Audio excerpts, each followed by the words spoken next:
All right, ladies and gentlemen, and welcome back to Ripley Gaming. This is round 3 RACCON for 2025. Let's kick off. As you can see, team has not changed. Obviously, with the tournament, you have to select a list and run that list the entire time. As you can see, the list is there. If you've looked at the other two videos, you will see the list hasn't changed. And I did spend a little bit of time on the first list explaining what I took. I feel like the list is pretty rounded, although experimental prototype probably doesn't fit the landscape well for the meta of 40k. I'm probably going to switch up and start running Retaliation Cadre. I think that may work better for the way I play and the way I play Tau in general.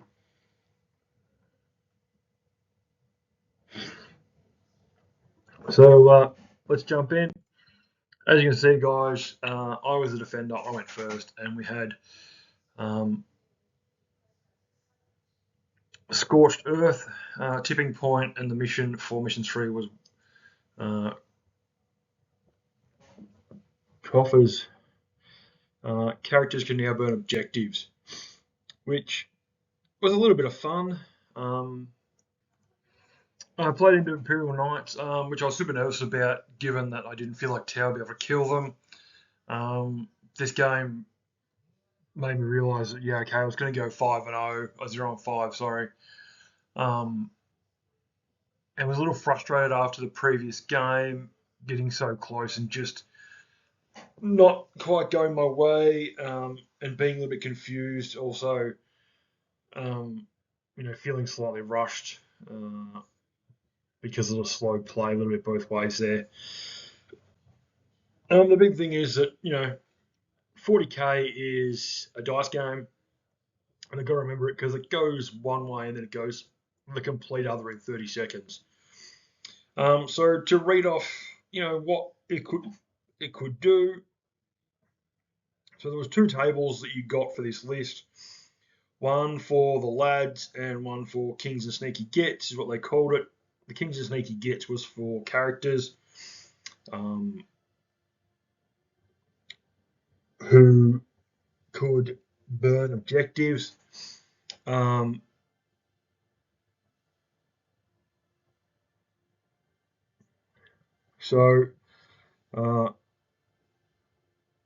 Standard for Scorched Earth, you burn the objective and it can burn. They made it 3 times. And then once it was finally burnt the 3rd time, that was the end of burning it. But you got to choose the 2 different things. So if you had a unit, say like Crisis Suits with a commander, which it did, they could go ahead and burn the objective. The commander could, and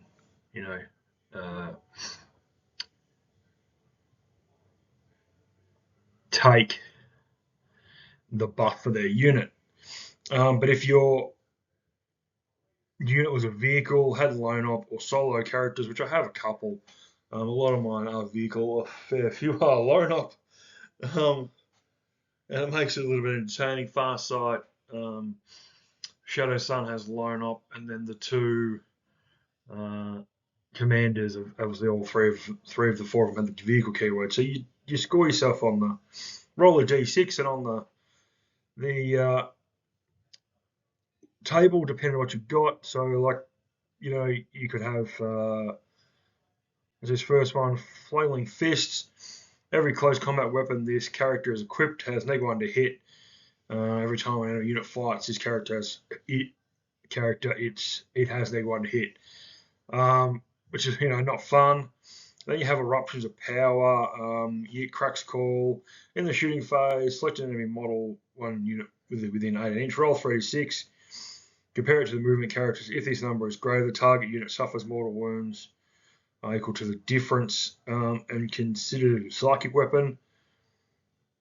Then we've got, 4 and 5 to Horrible to Die. The characters has Deadly Demise. On a 2+, it returns to the battlefield at the end of phase as close as possible to its location within 1 inch with D6 wounds remaining.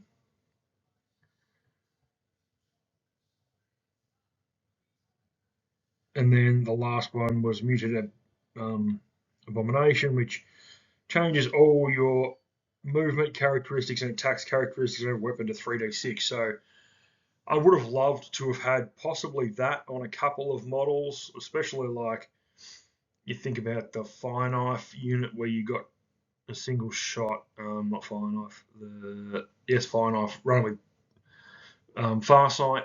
Like, I didn't get that. I didn't get a chance to actually burn an objective with Farsight, but that would have been quite hilarity given that, you now got 3d6 shots for plasma weapons, which, strength 9, neg 3 damage, flat 3 damage. And then Farsight's Blade has two massive profiles. One's, the sweep and strike, and all of a sudden you're looking at 3d6 attacks. You're going to be above both ranges, and you're going to end up striking, which was strength 10, and into a lot of vehicles, especially if you could manage to get yourself the ability to reroll ones, or whether you had any ability to improve power, like strength, give +1 to strength. Then all of a sudden you're looking at 3d6 hitting on twos, wounding on threes with reroll ones, flat neg 2, flat 4 damage for the strike from memory, or more, wherever. It's quite gnarly. So unfortunately, I didn't get to do any of that. But that's Retcon, and that are the crazy missions you get. So we'll jump in. As you can see, T1. I drew Sabotage, got 3 out of 6. No prisoners I discarded for a CP. My opponent drew Sabotage and Attempting Target and discarded Sabotage for a CP at the end of turn 1. It was 13-10. It was pretty stalematey.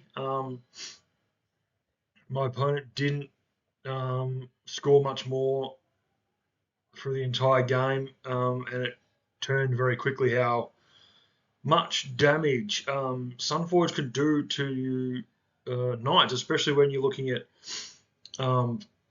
it's a vehicle and monster, so you re-roll hit wounds damage, and you're on D6, and you're re-rolling damage, and if you're getting it through, and maybe you roll a 1 and you turn the 1 into a 5, and all of a sudden you're doing 5 damage, but that's on 2 shots, so maybe you get out of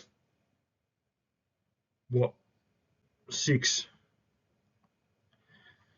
maybe out of 6 shots you get 4 through or 3 through, and you manage to re-up, and they all wound, and they re-up into, maybe you roll 2 1s and a 4, and then you turn the 2 1s into a 4 and a 5. All of a sudden you're looking at 13 wounds on a model that just decimates it quite quickly. And I've got 2 Sunforge units, so, and then you add the commander into that as well, who has that ability, who gets that ability. So things worked out well for me when I didn't realise they were gonna. T2, as you see, I managed to score 10 on primary, got 4 out of 4 on Bring It Down, and 5 out of 5 on Cleanse. My opponent drew Engage on All Fronts, which is in Defense Stronghold. They scored 1 victory point from Engage on All Fronts. They did discard Attempting Target at the start of turn. And yeah, so as you can see, their scores are 32-11. Into turn 3, again, I scored another 10 on primary. I drew Engage and Extend and scored max on both. My opponent scored 5 victory points on primary. Drew behind enemy lines and held on to Defend Stronghold. Again, I killed. As you see, there's not many Knights left on the board.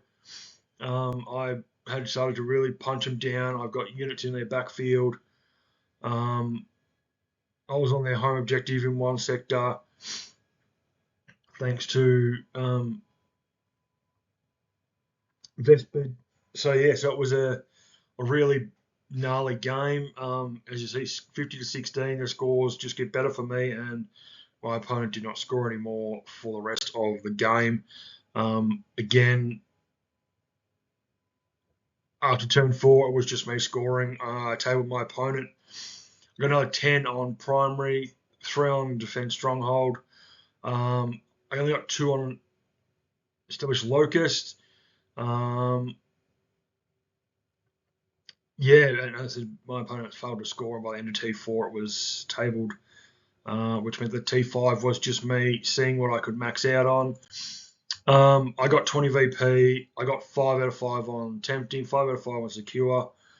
I won 93-16. I think I missed score. It should have been 95-16.